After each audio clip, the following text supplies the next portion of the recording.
एक सुंदर महिला ने एरोप्लेन में प्रवेश किया और अपनी सीट की तलाश में नजरें घुमाईं। उसने देखा कि उसकी सीट एक ऐसे व्यक्ति के बगल में है जिसके दोनों ही हाथ नहीं है। महिला को उस अपाहिज व्यक्ति के पास बैठने में झिझक हुई। उस सुंदर महिला ने एयर होस्टेस से बोला, मैं इस सीट पर सुविधापूर्वक यात्रा नहीं कर पाऊंगी क्योंकि साथ की सीट पर जो व्यक्ति बैठा हुआ है उसके दोनों हाथ नहीं हैं।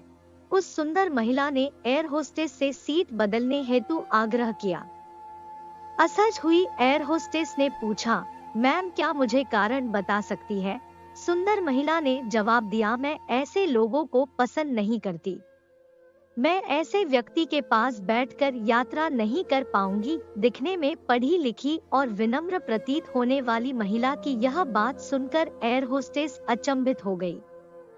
महिला ने एक बार फिर एयर होस्टेस से जोर देकर कहा कि मैं उस सीट पर नहीं बैठ सकती, मुझे कोई दूसरी सीट दे दी जाए। एयर होस्टेस ने खाली सीट की तलाश में चारों ओर नजर घुमाई पर कोई भी सीट खाली नहीं दिखी।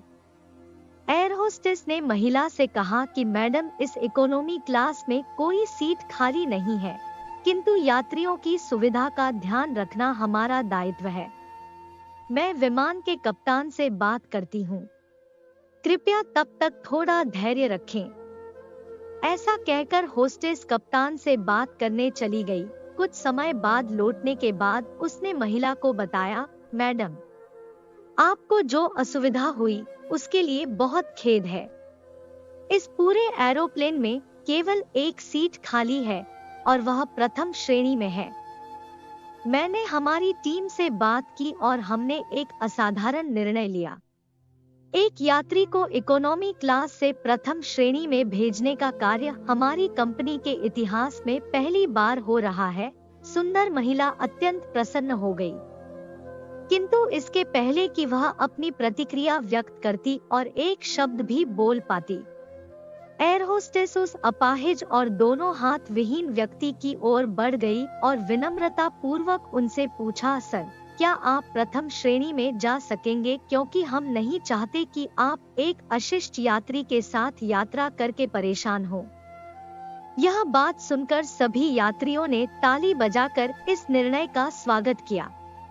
वह अति सुंदर दिखने वाली महिला तो अब शर्म से नजरें ही नहीं उठा पा रही थी।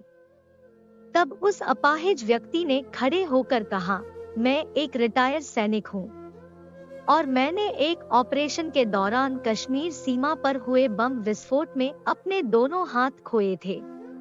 सबसे पहले जब मैंने इन देवी जी की चर्चा सुनी तब मैं सोच रहा था कि मैंने भी किन लोगों की सुरक्षा के लिए अपनी जान जोखिम में डाली और अपने हाथ खोए। लेकिन जब आप सभी की प्रतिक्रिया देखी तो अब अपने आप पर गर्व महसूस हो रहा है कि मैंने अपने देश और देशवासियों की खातिर अपने दोनों हाथ खोए। और इतना कहकर वह प्रथम श्रेणी में चले गए। सुंदर महिला पूरी तरह से शर्मिंदा होकर सर झुकाए सीट पर बैठ गई। दोस्तों, अगर विचारों में उदारता नहीं है तो ऐसी सुंदरता का कोई मूल्य नहीं है। दोस्तों, मैं उम्मीद करती हूँ आज की कहानी आपको पसंद आई होगी। आपका क्या कहना है इस कहानी के बारे में कमेंट करके हमें जरूर बताएं। वीडियो को लाइक करके चैनल को सब्सक्राइब कर लीजिए।